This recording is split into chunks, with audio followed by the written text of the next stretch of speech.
नमस्कार, आदाब, सत श्री अकाल, राधे राधे। कैसे हो आप सभी? उम्मीद है अच्छे ही होंगे। और हम लोग न्यूट्रिशन पढ़ रहे थे और पिछले 4 वीडियो में मतलब 4 वीडियो हो गए हैं इसके। और हम ये आज 5वां वीडियो बनाने जा रहे हैं और आज ही हम इसको फिनिश कर देंगे, ख़त्म कर देंगे। ठीक है, तो न्यूट्रिशन के अंतर्गत हम विटामिन पढ़ रहे थे हम लोग, है ना? तो वहीं से कंटिन्यू स्टार्ट करते हैं। तो न्यूट्रिशन चैप्टर नेम लिख लेते हैं, न्यूट्रिशन। और यहाँ पर चल रहा था विटामिन, विटामिन ये चैप्टर चल रहा था। और हम लोगों ने बी विटामिन B3 तक बात हो गई थी। अब विटामिन B5 की बात करेंगे। तो विटामिन B5 क्या है, कैसे है, क्या केमिकल नेम है, तो इसके बारे में जानकारी लेंगे। तो भैया केमिकल नेम इसका क्या है? केमिकल नेम क्या है? तो केमिकल नेम इसका है, रासायनिक नाम है पेंटोथेनिक, पेंटोथेनिक, पेंटोथेनिक है। अगर हम बात करें कि इसके सोर्सेस क्या है, सोर्सेस, हालांकि सोर्सेस उतना इम्पोर्टेंट नहीं है बट लिख लेते हैं। तो सोर्सेस हमारा मिल्क हो जाएगा, नॉन वेज है, और नॉन वेज है, और साथ साथ में यहाँ पीनट्स भी है, पीनट्स भी है। और जो सिट्रस फूड है, सिट्रस यानी अम्ला अगर लिख लेते हैं, यानी अम्ला, आंवला, ठीक है। तो ये हमारे सोर्सेज हैं। अच्छा, विटामिन बी जो कॉम्प्लेक्स है, तो इसमें से लगभग सोर्सेज सेम ही होते हैं, ठीक है। अब यहाँ अगर बात करें हम deficiency of syndrome, deficiency of disease, CNC, CNC of disease, कौन सा रोग होगा? तो यहाँ पर यानी वाइट, यानी वाइटनेस ऑफ हेयर, और आपको यहाँ पर हेयर फॉल भी दिखेगा, है ना? लेक्चर भाई, हेयर फॉल, ठीक, हेयर फॉल। अब तो ये दो हैं, यानी व्हाइटनेस ऑफ हेयर, यानी बालों में क्या है, सफेदी आ जाना, और यहाँ पर क्या है, हेयर फॉल, बाल गिर जाना। तो इनके डिफिशिएंसी ऑफ सिंड्रोम। अच्छा, ये जो बाल सफेद होना या बालों का गिरना होता है, तो एक चीज ये समझिएगा कि हमारी जो स्किन है, हमारी स्किन में क्या होता है, मेलानिन एक पिगमेंट पाया जाता है, मेलानिन। और ये पिगमेंट क्या होता है, ये पिगमेंट हमारी स्किन में पाया जाता है। कहाँ पर? स्किन और हेयर में भी पाया जाता है, हेयर में।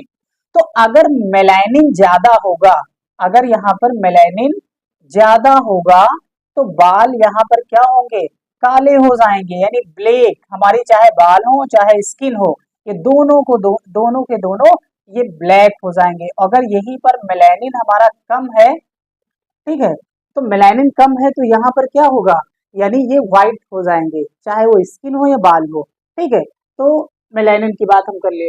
अगर हम बात करें यहाँ इनके हम्म अब यानी फंक्शन की बात करें कि फंक्शन क्या होता है, यानी कार्य, विटामिन B5 के कार्य क्या होते हैं।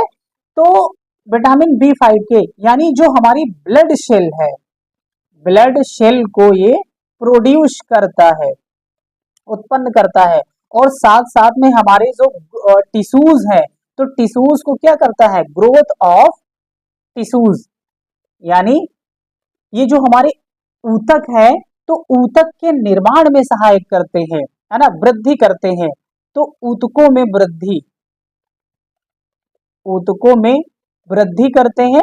और साथ साथ में यहाँ पर ये क्या होता है, ब्लड सेल, यानी रक्त जो कोशिकाएं होती हैं, रक्त कोशिका को उत्पन्न करते हैं या उत्पन्न करने में सहायक होते हैं, ठीक है, उत्पन्न में सहायक, सहायक होते हैं, ठीक है। अब यहाँ विटामिन B6 की बात करेंगे, विटामिन B6।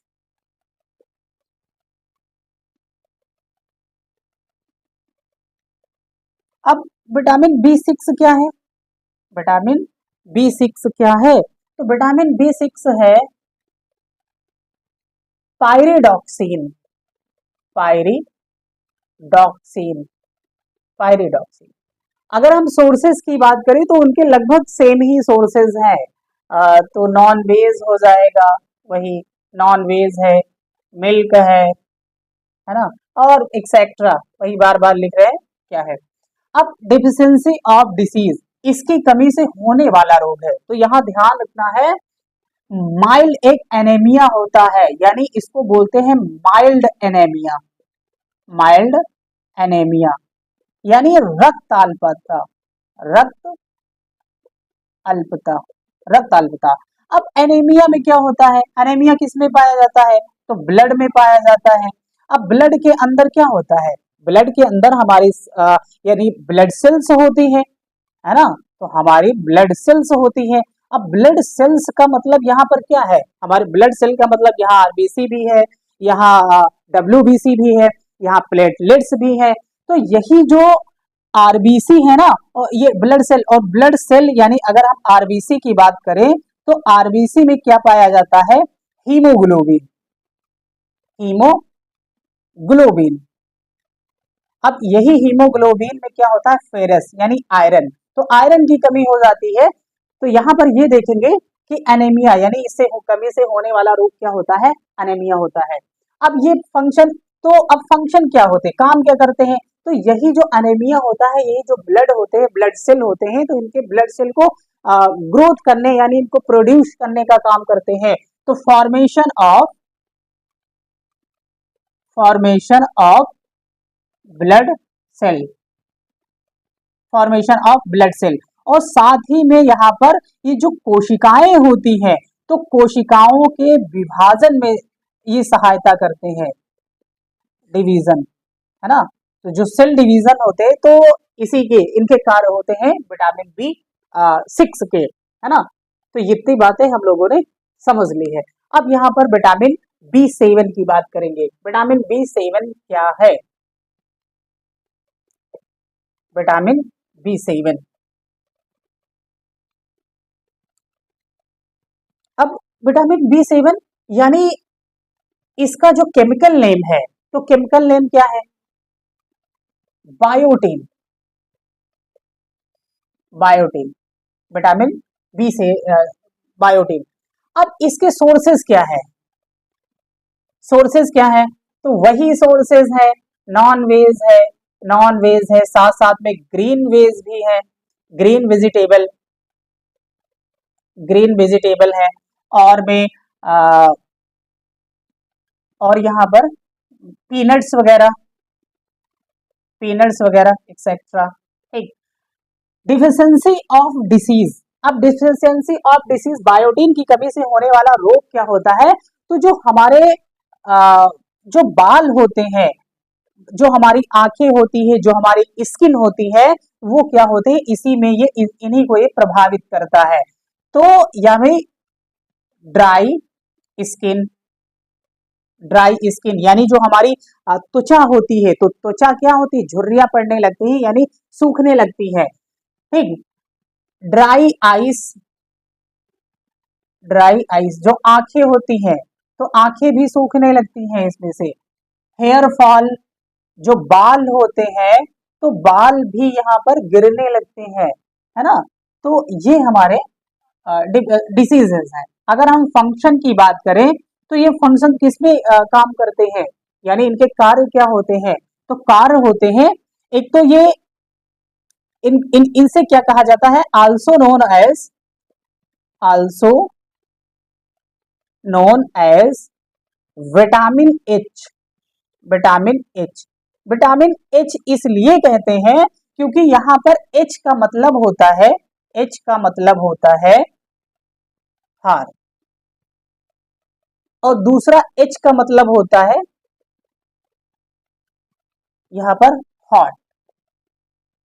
अब ये जो एच है, इसका हार है, इसका मतलब होता है हेयर, ये हेयर है, हार से लिया गया है, और इसका मतलब है ये स्किन, है ना। इसी वजह से इसको विटामिन एच भी कहते हैं। साथ ही यहां पर हम ये बात करेंगे कि help in breakdown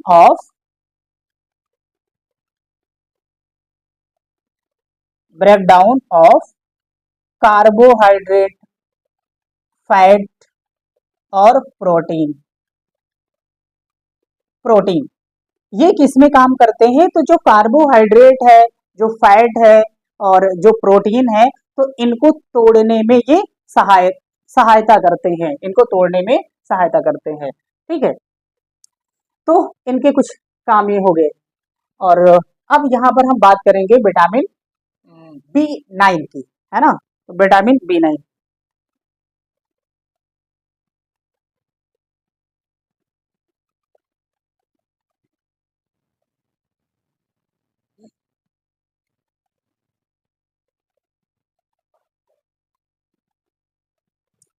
vitamin B9 की बात करेंगे।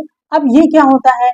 तो इसी को हम क्या बोलते हैं, इसका जो केमिकल नेम होता है, तो इस केमिकल नेम को हम बोलते हैं फॉलिक एसिड, यानी फॉलिक एसिड। फोलिक, और इसको फॉलिक एसिड के साथ साथ इसको मैलिक एसिड भी बोलते हैं। Malic acid, malic acid.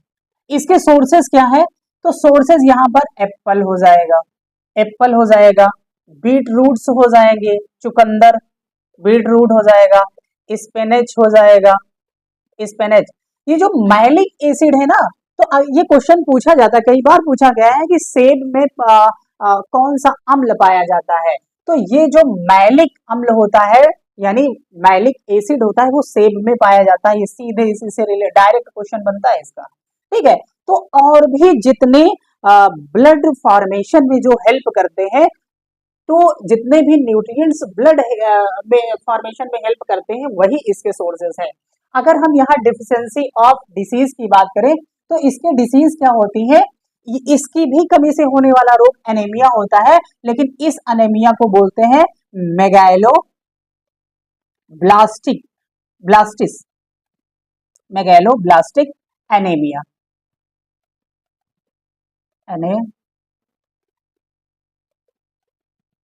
Anaemia. ठीक, अब ये क्या काम करता है? काम क्या करता है? तो एनीमिया का मतलब आप सभी समझ रहे हैं कि खून की कमी से, है ना, ब्लड यानी यहाँ पर कम होने लगता है। तो ये जो न्यू प्रोटीन्स होती हैं, न्यू प्रोटीन यानी फॉर्मेशन ऑफ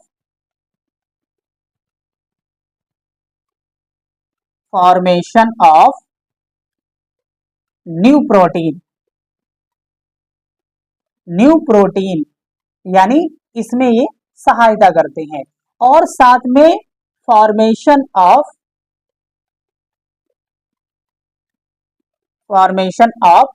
ब्लड सेल, भाई ब्लड से संबंधित है, तो ब्लड सेल को ही फॉर्मेशन करेगा, एनीमिया है। ठीक है, तो इनके कुछ ये काम हो गए। और अब यहाँ पर हम बात करेंगे विटामिन B12 की, है ना। तो B12 का इसका रासायनिक नाम क्या है, बताइएगा जरा।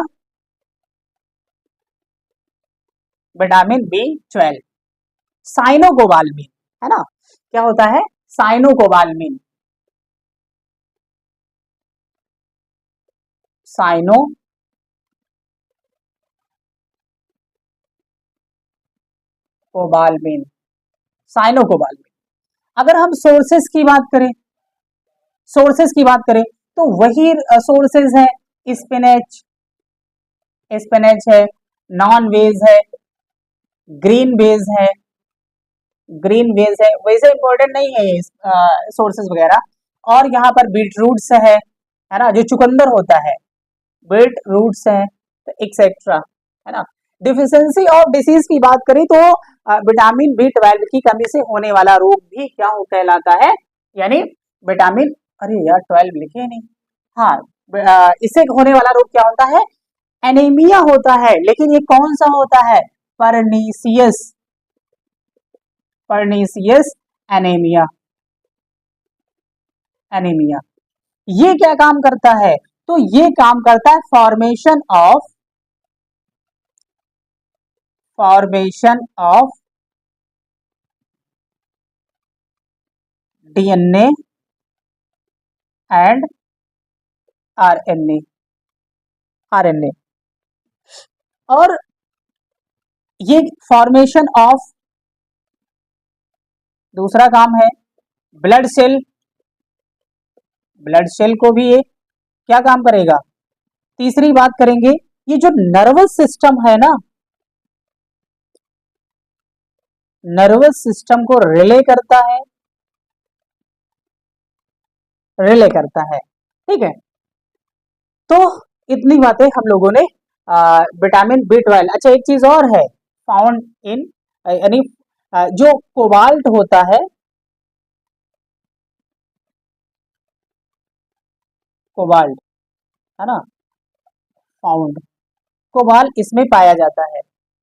तो हमने विटामिन की बात कर ली है, और विटामिन आज ये हमारा यानी न्यूट्रिशन का चैप्टर फिनिश हो रहा है। तो हमने स्टार्टिंग की थी कार्बोहाइड्रेट, फिर प्रोटीन, फिर फैट, उसके बाद विटामिन की बात की थी। अब यहाँ पर ये चीज देखेंगे कि भैया जो हमारा न्यूट्रिशन होता है तो हमें क्या लेना चाहिए, है ना। तो हमें न्यूट्रिशन में ना तो हमको बहुत ज्यादा कार्बोहाइड्रेट की जरूरत है, ना बहुत ज्यादा हमको प्रोटीन की जरूरत है, ना बहुत ज्यादा फैट की जरूरत है। तो ये होता है कि जो हमारा बैलेंस फूड है, यानी हमको संतुलित आहार लेना चाहिए, बैलेंस फूड लेना चाहिए, ठीक है। तो उम्मीद है ये चीजें आपको समझ में आई होंगी। अच्छा, एक चीज और है कि ये थंबनेल के ऊपर ना जाइएगा कि यहाँ पर सिर्फ सिर्फ ये बोर्ड एग्जाम्स के लिए इम्पोर्टेंट है या फिर कम्पिटेटिव एग्जाम के लिए इम्पोर्टेंट है। जिस भी सिलेबस में ये चैप्टर है, जिस भी सिलेबस में ये चैप्टर है, उन सभी बच्चों के लिए इम्पोर्टेंट है ये। वो चाहे जिस भी क्लास में हो, और चाहे जिस की तैयारी करते हो, वनडे एग्जाम की चाहे तैयारी करते हो या किसी और एग्जाम की तैयारी करते हो, अगर यहाँ पर न्यूट्रिशन चैप्टर है, अगर यहाँ पर साइंस बायो है, तो आपको ये पढ़ना पड़ेगा, यानी उसके लिए ये इम्पोर्टेंट है, ठीक है। और चलो, आज की क्लास हम यहीं पर हम खत्म करते हैं, और नेक्स्ट वीडियो एक नए चैप्टर से हम शुरुआत करेंगे। वो इसी से संबंधित होगा, हमारा ह्यूमन फिजियोलॉजी से, वो चाहे डाइजेस्टिव सिस्टम से या फिर हम रेस्पिरेटरी सिस्टम से। ये और एक चीज और ये है कि हमारी ये उम्मीद है कि हम ये प्रयास कर रहे हैं कि जो क्लास 10th का सिलेबस है वो पूर्णतः कंप्लीट किया जा सके, यानी हमारी कोशिश यही है कि इसको हम पूरा करें। और यही जितने भी कम्पिटेटिव एग्जाम होते हैं, वनडे एग्जाम होते हैं, वो लगभग यही से क्वेश्चन आते हैं। अगर बायो से क्वेश्चन बनेंगे तो यही से ही बनेंगे, ठीक है। तो ये दोनों लोगों के लिए, चाहे वो एकेडमिक क्लास कर रहे हो और चाहे वो कम्पिटेटिव एग्जाम की तैयारी कर रहे हो, वो दोनों के लिए बेनिफिशियल रहेगा। तो चलिए, ठीक है, धन्यवाद, और देखते रहिएगा। और भैया जो सब्सक्राइब नहीं किए हैं वो सब्सक्राइब कर लीजिएगा। और ये हम अपने चैनल का नाम नहीं डेली बताते हैं, वैसे उतना अच्छा नहीं लगता है इस वजह से। तो अगर आप नए हो, और मिल ही जाएगा उसमें, अगर आप देखेंगे तो स्काई सॉल्यूशन हब, है ना, स्काई सॉल्यूशन हब। अगर आप नए हैं तो भैया चैनल को सब्सक्राइब कर लीजिएगा बस, ठीक है। बहुत बहुत धन्यवाद।